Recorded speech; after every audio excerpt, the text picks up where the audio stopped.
Y momento para charlar en A Buenas Horas con Pedro Alfonso, presidente de SOE Tenerife. ¿Qué tal? ¿Cómo estamos? Muy bien, buenos días. Bueno, supongo, señor Alfonso, que muy atento a todo lo que sucedió el fin de semana, esa manifestación del 20 de abril. ¿Qué valoración Ujú. hace de lo que pudo observar y de ese número de personas bueno, que en principio parecía que iba a ser menos, pero casi 60.000 según fuentes gubernamentales que se concentraron en toda Canarias? Sí, bueno, se ha manifestado el 2% de la población canaria, sin menospreciar, ni mucho menos cuál era el número de personas.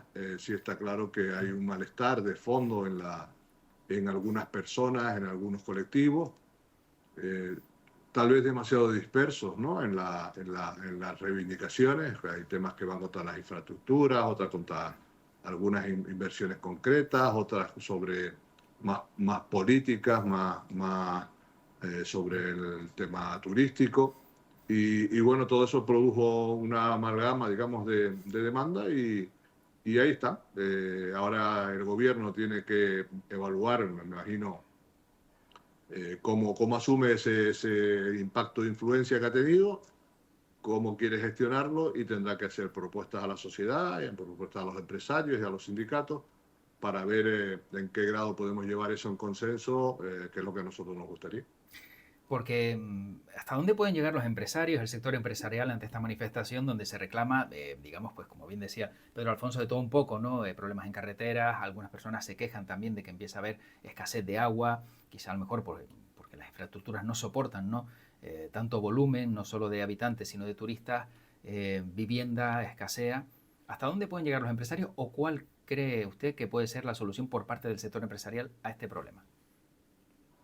Bueno, nosotros le hemos ofrecido al gobierno desde mucho antes de esta manifestación nuestra preocupación porque no hay recursos, porque no hay inversión en Canarias, porque se están alejando los incentivos para que venga inversión extranjera. Y cuando hablo de inversión extranjera no hablo solamente para ciertos servicios ni para el sector concreto turístico.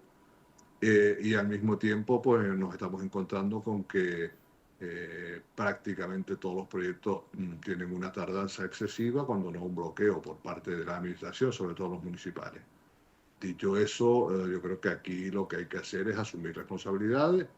El gobierno, en certificación de la propia Consejería de Hacienda, ha dejado de invertir en los últimos 5 años 1.800 millones de euros, y al mismo tiempo también en estos últimos días nos ha llegado la noticia, como habremos visto todos en los medios de comunicación, de que se han tenido que devolver un importante volumen de fondos europeos por falta de proyectos por parte de la administración, porque se le han cumplido los plazos o porque no ha sabido sacarlo a tiempo al mercado. Dicho eso, yo creo que lo que tenemos que ser conscientes que cualquier cambio pasa por un cambio estructural, y los cambios estructurales los tiene que posibilitar quien gobierna, no los empresarios. Los empresarios podemos colaborar, por ejemplo, en el tema de vivienda. Si el gobierno no tiene capacidad para construirla, me refiero a un parque de viviendas digamos, de alquiler controlado o de bajo precio, pues lo podemos hacer nosotros por cuenta del gobierno, si es que el gobierno quiere, y nos los recompra en un plazo determinado, y podríamos colaborar. Pero ¿qué es lo que venimos ofreciendo a este gobierno desde mucho antes de la manifestación? Entonces, puedo entender que señalan ligeramente al gobierno, no sé si este o al anterior, de este problema que hemos visto de llegar a este punto límite de gente saliendo a la calle quejándose. Bueno, si coges toda la amalgama de demandas de esta manifestación, ¿no? El problema de acceso a los aeropuertos y las colas no es un problema empresarial, el problema de la falta de infraestructura no es un problema empresarial, el problema de la falta de soluciones a la hora de tener infraestructuras medioambientales no es un problema empresarial. Nosotros asumimos la parte que nos corresponda, pero la parte, digamos, que tenga que ver con las infraestructuras públicas o los cambios o no profundos que se tengan que hacer para conseguir una serie de temas, pues sobre todo sostenibles, pues yo creo que la planificación y el compromiso digamos, de contribuir y de colaborar es por parte de quien toque gestionar. Pero no solamente estamos hablando del gobierno. Cuando hablamos del gobierno, a lo mejor me estoy expresando mal, ¿no? y debería decir administración pública. No, no estoy hablando del gobierno autónomo ni de este ni del anterior gobierno, ni de los anteriores. Estoy hablando de la administración pública en general. Hay colapsos muy importantes en los municipios, en los cabildos, y hay una serie de normas y una serie de directrices y leyes por parte del Estado que están asfixiando cualquier actividad económica y cualquier actividad de modernización de las islas. Claro, bueno, en este caso, todas esas reivindicaciones, como decía Pedro Alfonso, sí señalan, ¿no?, a la administración pública, pero alguna también le señala al sector empresarial, como es, por ejemplo, los salarios, ¿no? Algunos se quejaban de, hombre, salarios todavía que siguen siendo muy bajos, ¿no?, para, digamos, el récord de turistas que se vive, ¿no?, mes tras mes y año tras año, señalan al sector empresarial. El propio gobierno, en este caso de Canarias, sí les ha pedido en varias ocasiones ya, por último, y parece que de manera insistente, que se suban los salarios bueno, en sectores como el turístico. ¿Qué van a hacer al respecto con también estas reclamaciones? Bueno, yo, independientemente del sector turístico, sabrá su propia capacidad, ¿no?, para poder asumir algún coste o no dentro de su coste de explotación y dentro de sus recursos. Y yo creo que el salario medio del turismo no es precisamente el más bajo de Canarias. Yo creo que incluso puede ser hasta el más alto, ¿eh?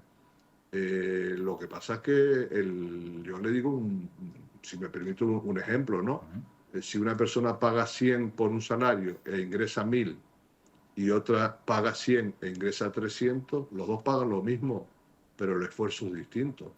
Quiere decir, hay empresas con alto valor añadido, tecnológicas, de diseño, de temas industriales, etcétera, donde pagan unos salarios muy buenos, pero nosotros tenemos que pagar acorde con el trabajo que hacemos. Digamos, la cualificación del puesto de trabajo también tiene que venir en proporción al salario que cobran, y nosotros nos dedicamos a lo que nos dedicamos.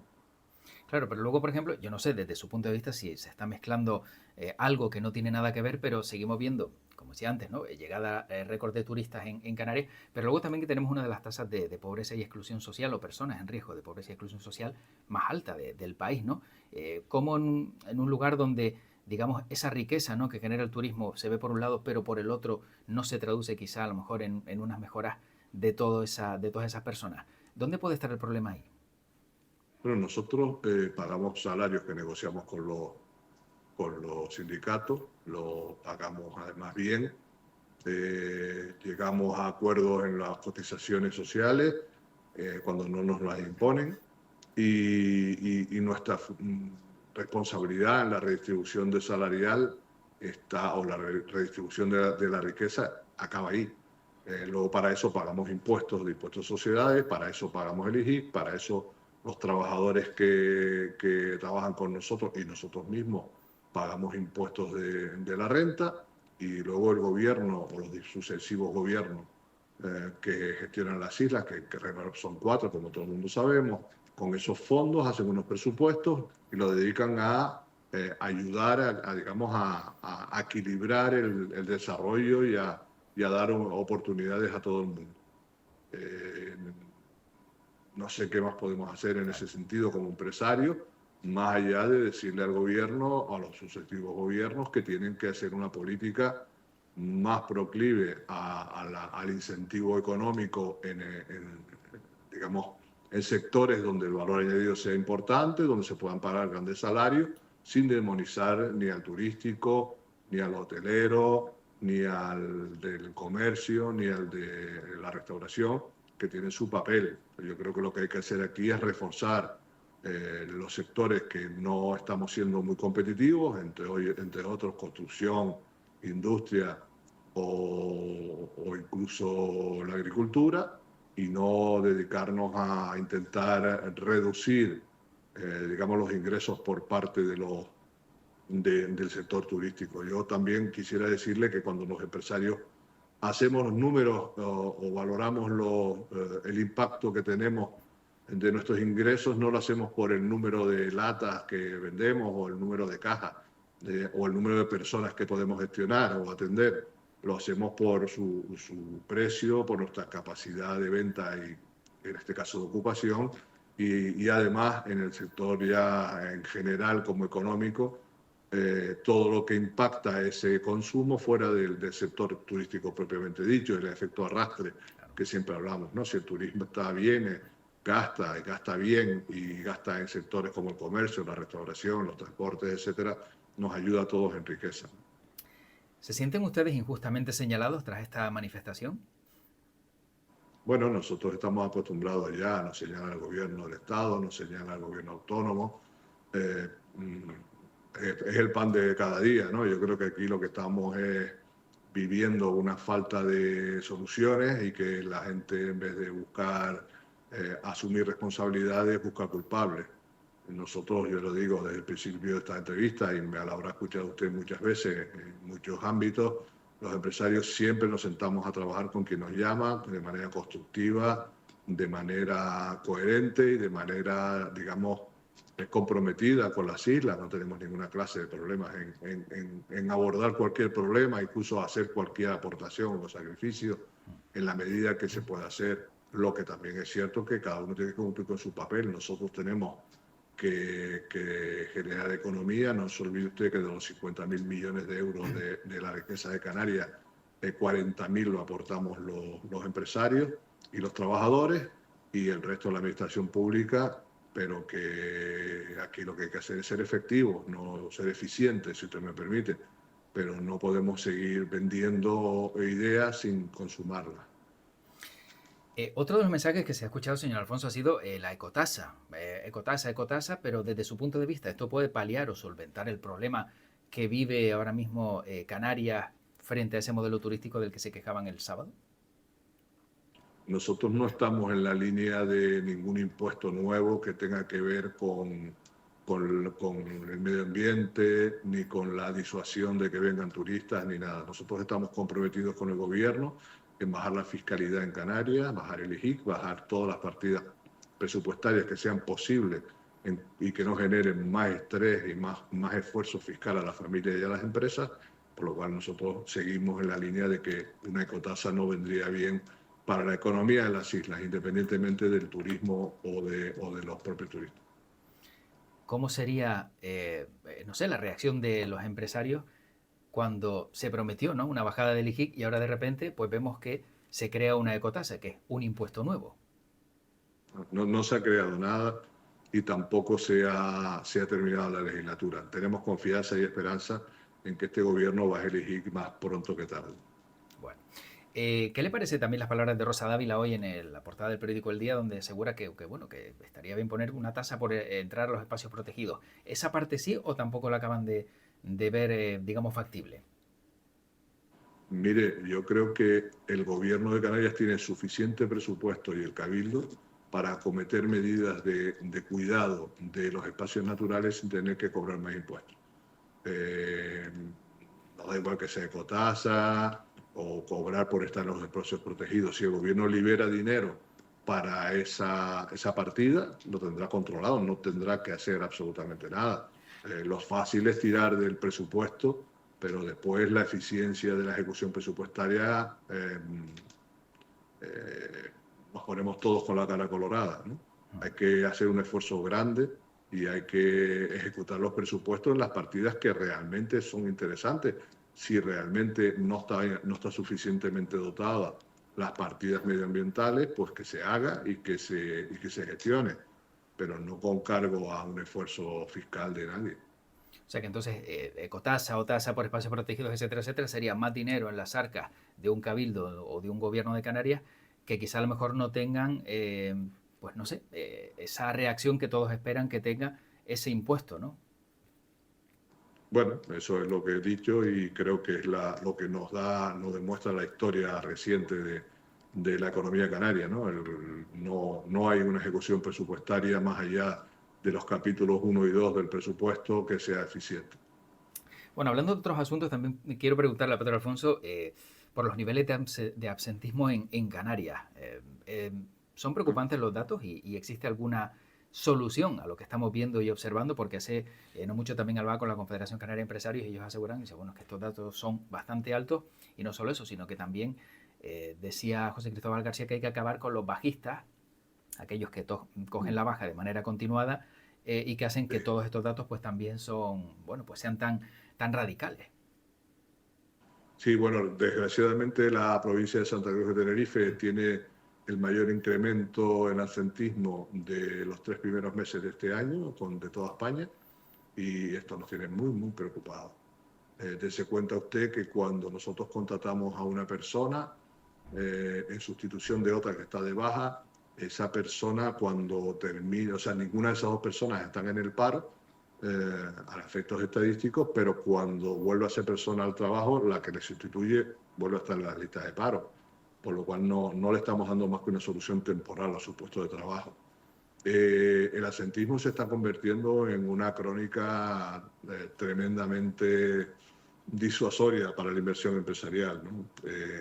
Niveles del 3% que estábamos gestionando ya era bastante alto y tenemos ya constancias que en el sector turístico están por encima del 15%, en el sector público están en una línea similar, en el sector del comercio, la restauración, están por encima del 15% y en algunos sectores turísticos por encima del 20%.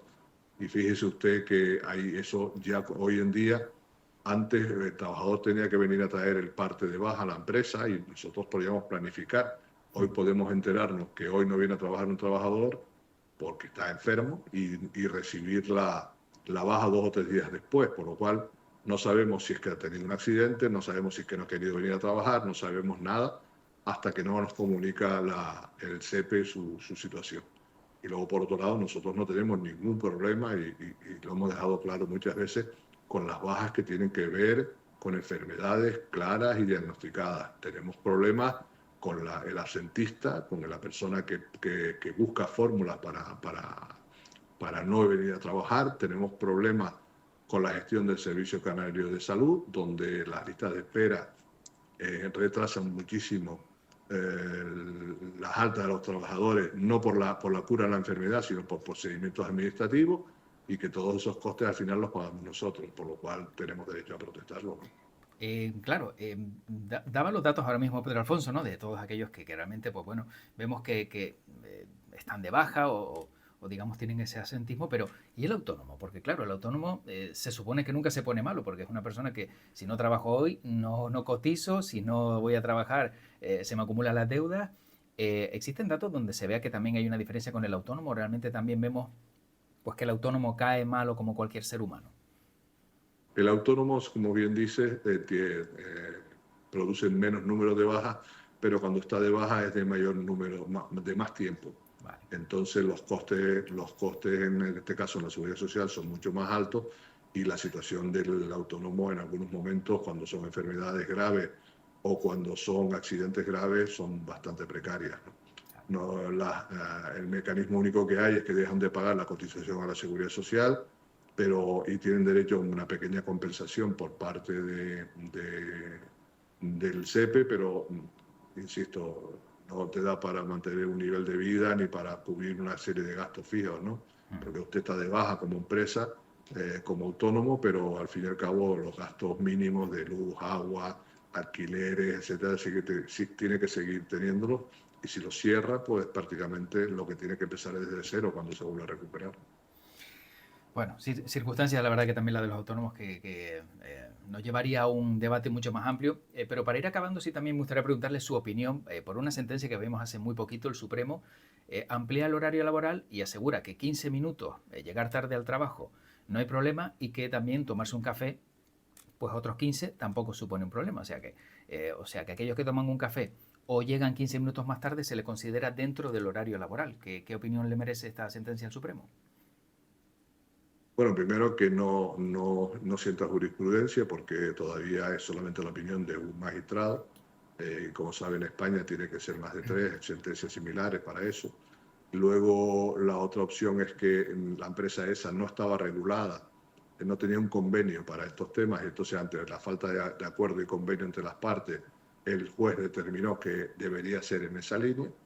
Y tercero es que dentro de todo esto, pues como yo le decía hace un ratito, los costes de los trabajadores no solamente son los costes salariales, no solamente ya le incluimos los costes de la seguridad social, de las cotizaciones, sino que ya tenemos también una serie de costes regulatorios que realmente encarecen, ¿no?, todo este procedimiento, que luego cuando se produce y repercute eso en los precios, porque nuestros costes son la base para después calcular los precios en el mercado de nuestros productos y nuestros servicios, pues algunas veces generan episodios inflacionistas que luego nos culpan de que somos nosotros los únicos culpables de que la inflación la hacemos por capricho, y cuando nos obligan a pagar una serie de gastos que nosotros no teníamos previsto, lo que tenemos que hacer no es ganar menos o perder dinero, lo que tenemos que hacer es intentar incorporarlo, y si no, intentar buscar reducción de costes en otro lado. Viendo los datos que aportaba Pedro Alfonso, está claro que el caso lo conocía en profundidad, y yo supongo que cuando le llegan esta serie de titulares enseguida observan, ¿no?, a ver qué ha pasado, porque claro, como bien indica, si esto se replica, pues puede ser un problema que se encuentren, ¿no?, también ustedes de cara al futuro. Sí, bueno, seguiremos defendiendo en los tribunales el derecho que tenemos a discrepar, y intentaremos que la sentencia definitiva no vaya en esa línea, sino que las sentencias al final tengan cierta lógica y prudencia, y también hemos recomendado a las empresas que lo negocien y lo firmen en un protocolo con los trabajadores para así evitar conflictos. Bueno, por último, previsiones económicas. Estamos casi cerrando el cuarto mes del año. ¿Qué nos vamos a encontrar de aquí a, no sé, a este cierre del primer semestre de 2024? Bueno, vamos a seguir en una línea de crecimiento moderado, una situación donde todavía la inflación no está controlada del todo. Hay un aviso de posiblemente un cuarto de punto de bajada a los tipos de interés por parte del Banco Central Europeo, pero también hay una serie de amenazas, como son la desestabilización de Oriente Medio, todavía siguen habiendo problemas de transporte, como usted sabe, por el canal de Suez, que están encareciendo y retrasando el aprovisionamiento de algunas materias primas, y lo que queremos es mantenernos en una situación similar a la que hemos terminado el año pasado. Nos preocupa mucho no solamente las manifestaciones internas que puedan haber en Canarias sobre el tema del turismo, y sobre todo la ampliación que pueden hacer maliciosamente, ¿no?, otros destinos turísticos, diciendo que en Canarias hay más de lo que parece, por beneficio propio, y que nos perjudique. Por lo cual, lo que hemos conseguido con esta manifestación es agregar a una amenaza más sobre la economía canaria. Claro, porque esa parte no le he preguntado. La repercusión, digamos, en la prensa internacional que ha tenido, y el efecto que desde su punto de vista entiendo que es negativo más que positivo. Algunos organizadores de la manifestación dicen, bueno, pues que esto es positivo porque se dan cuenta de que queremos un mejor turismo para Canarias, pero claro, no sé hasta qué punto comparte esta opinión de que esto que ha ocurrido el sábado pues puede tener el efecto contrario. Bueno, yo creo que en los mercados emisores masivos como son Alemania e Inglaterra, se ha conseguido dar las dos versiones, por lo cual es importante que la gente nos escuchara, pero también por otro lado, como le digo, hay otros destinos que son competencia nuestra, que igual que hemos sido beneficiarios de problemas en Egipto, en Turquía, a la hora de recibir puntas de personas aquí en Canarias, puede ser que alguien lo intente explotar para hacerlo al revés. Intentaremos que no sea así, pero como les digo, es una amenaza más que hay, y lo que hay que hacer es, pues, todas las cosas que hay que enfrentarse, ¿no? Intentar ser eficientes, intentar que la repercusión sea la menor posible. Bueno, terminamos. Pedro Alfonso, ¿qué es lo primero que hace un empresario un lunes por la mañana? ¿Y qué es lo primero que mira? Pues yo creo que lo primero que mira es cómo le va a ir la semana, qué previsiones tiene, ver si el personal que tiene que venir va a venir a trabajar o no, y sobre todo intentar no llevarse muchas sorpresas desagradables en los medios de comunicación. Bueno, esa parte también nos toca a nosotros, ¿no? También intentar por lo menos no solo dar las partes o las noticias negativas, sino también las positivas, ¿no? Que creo que es fundamental también para marcar un poco la línea, ¿no? De que las cosas también pues tienen un buen recorrido, ¿no? Que si nos centramos solo en lo malo, yo creo que la semana empieza mal para todos. Sí, parece que creamos un caos que no existe, ¿no? Efectivamente. Pedro Alfonso, presidente de SEO de Tenerife, gracias por este ratito. Le deseamos buena semana y también muy pendientes de todo lo que suceda y que afecte a Canarias para ver pues que entre todos yo creo que es lo que queremos, que es una Canarias mejor. Muchísimas gracias. Pues muchas gracias a ti y espero que tengas una buena semana y todos los que nos escuchen. Igualmente. Chao, hasta la próxima.